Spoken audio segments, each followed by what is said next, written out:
Home science विषय के इस यूट्यूब चैनल पर आप सभी का स्वागत है। आशा है आप सभी का त्यौहार जो है वो मंगलमय रहा होगा और आप सभी अपने घरों में स्वस्थ और सकुशल होंगे। हम लोग आज जो टॉपिक ले रहे हैं वो है फिज़िकल डेवलपमेंट या शारीरिक विकास। इस टॉपिक को हम पिछले 4 वीडियो में पढ़ चुके हैं, उसी को आगे आज हम कंटिन्यू कर रहे हैं।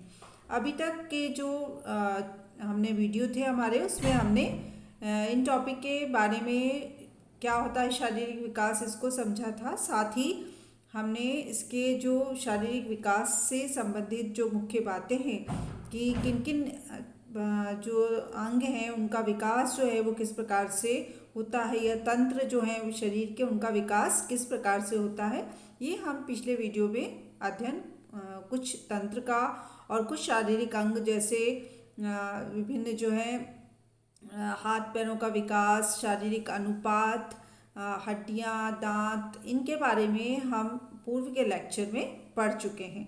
आज जो हम इसके आगे जो है वो कंटिन्यू करेंगे। हमारा ये फिज़िकल डेवलपमेंट का आज ही लास्ट वीडियो है, इसके साथ ही हमारा टॉपिक कंप्लीट हो जाएगा। तो आज के इस लेक्चर में हम देखेंगे एक तो पाचन तंत्र का विकास, श्वसन तंत्र का विकास और रक्त परिभ्रमण संस्थान जो है उसका विकास। साथ ही हम जो इससे का जो लास्ट टॉपिक है कि शारीरिक विकास को कौन से कारक प्रभावित करते हैं, इसका भी हम आज के लेक्चर में अध्ययन करेंगे।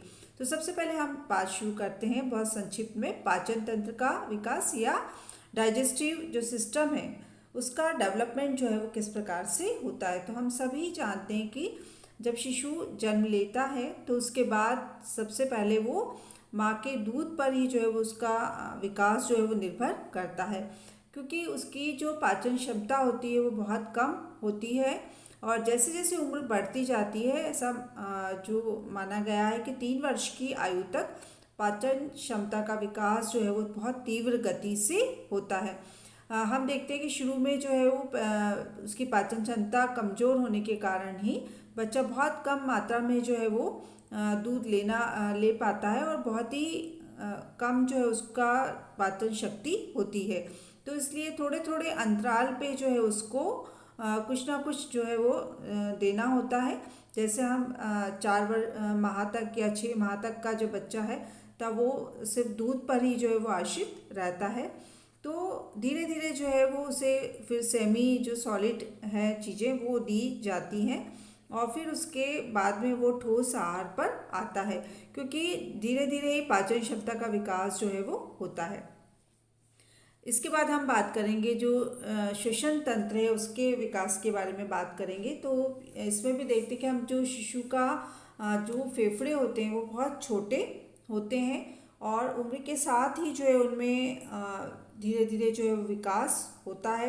जन्म के बाद ही जो है वो बच्चे को सबसे पहले हम जैसे ही बच्चा जन्म लेता है तो उसे रुलाया जाता है ताकि उसकी श्वसन गति जो है वो शुरू हो जाए और फेफड़ों का जो प्रसारण और संकुचन की जो प्रक्रिया है वो शुरू हो जाए। तो धीरे धीरे जो है वो फेफड़े जो है उनका विकास होना शुरू हो जाता है। ये हम एक टेबल दे रखी है, इसमें आप देखेंगे अपनी स्लाइड में।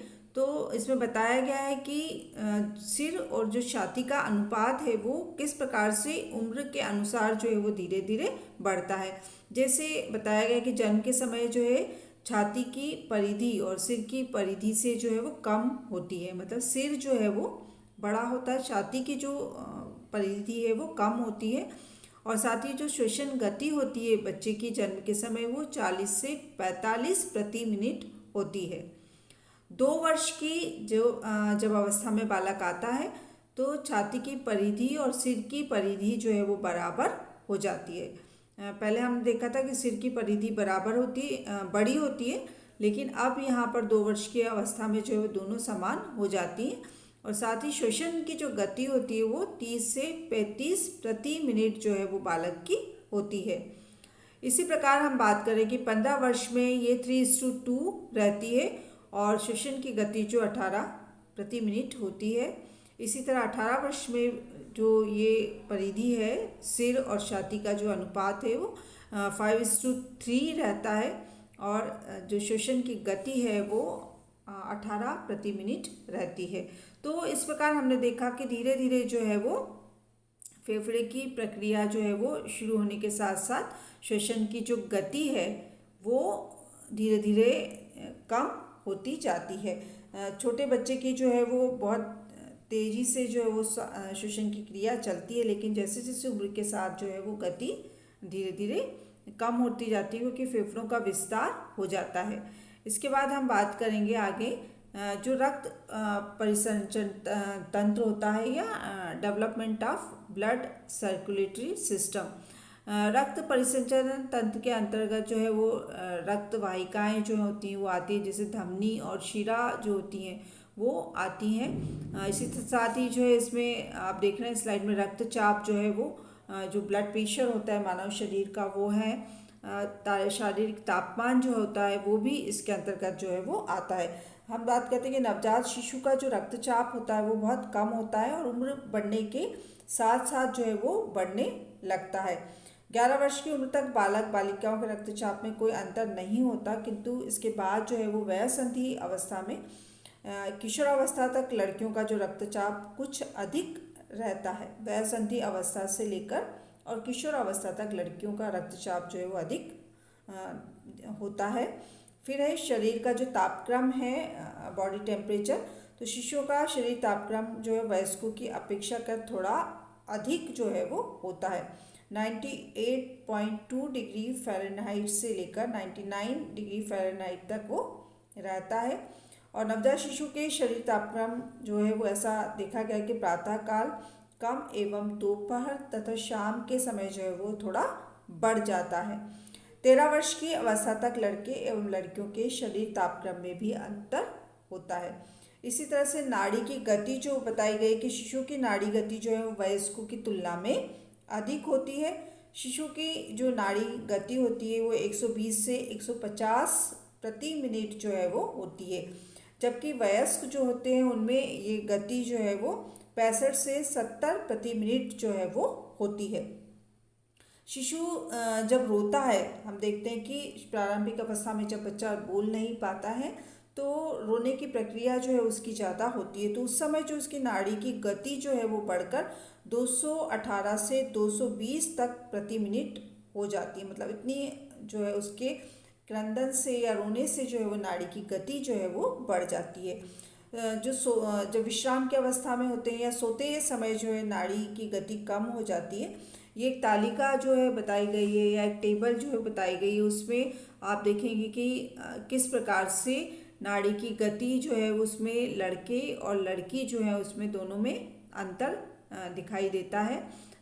पूरा जन्म के से लेकर और 20 वर्ष तक जो है वो इस टेबल के अंतर्गत नाड़ी की गति जो है वो बॉयज़ और गर्ल्स में जो है वो कंपैरिजन बताया गया है या एक अंतर जो है वो बताया गया है कि किस प्रकार नाड़ी की गति जो है वो धीरे धीरे जो है वो कम होती जाती है। ये हमने बात की कि जो विभिन्न तंत्र हैं उनके बारे में बात की। अब हम आगे का जो हमारा लास्ट टॉपिक है शारीरिक विकास का, कि शारीरिक विकास को कौन कौन से कारक जो है वो प्रभावित करते हैं। तो उसमें सबसे पहले हम देखते हैं कि वंशानुक्रम या हेरिडिटी जो होती है, ये हम बात कर रहे हैं। जो हमने सारे विकास को प्रभावित करने वाले कारक पढ़े थे तब भी हमने बात की थी कि हर विकास में जो है वो कारक वही समान रहते हैं, हर विकास में थोड़ा थोड़ा सा जो है वो अंतर आ जाता है। तो वंशानुक्रम, जैसे हम बार बार बात कर रहे हैं यहाँ टॉपिक में कि हेरिडिटी जो है वो विकास की प्रक्रिया को प्रभावित करती है। जो वंशानुक्रम के जो गुण हैं वो माता पिता या पूर्वजों से जो है वो प्राप्त होते हैं और पीढ़ी दर पीढ़ी जो है उन गुणों का हस्तांतरण होता है। तो किस तरह की जन्मजात विशेषताएं होंगी वो बालक के वंशानुक्रम पर भी निर्भर करता है और वंशानुक्रम के द्वारा ही बच्चे की ऊंचाई, उसका वजन, उसका त्वचा, इनका निर्धारण जो है वो बहुत कुछ वंशानुक्रम के आधार पर होता है। दूसरा जो शारीरिक विकास को प्रभावित करने वाला कारक है वो है आहार। भोजन जो होता है वो भी विकास को, शारीरिक विकास को प्रभावित करता है। हम बात करते हैं कि जब माता गर्भवती होती है उस समय उसका जो आहार है वो जब शिशु जन्म लेगा तो उसके उस समय जो है उसके शारीरिक विकास में जो है वो दिखाई देगा। यदि माता ने उस समय संतुलित भोजन और पौष्टिक भोजन लिया है तो एक स्वस्थ शिशु का जन्म जो है वो होता है। इसी तरह से किसी प्रकार से जो है वो पौष्टिक तत्व की कमी है भोजन में तो बालक जो है निर्बल या कमज़ोर जो है होने की संभावना रहती है। नेक्स्ट जो कारक है वो है अंतःस्रावी ग्रंथियाँ या एंडोक्राइन ग्लैंड्स जो होती हैं।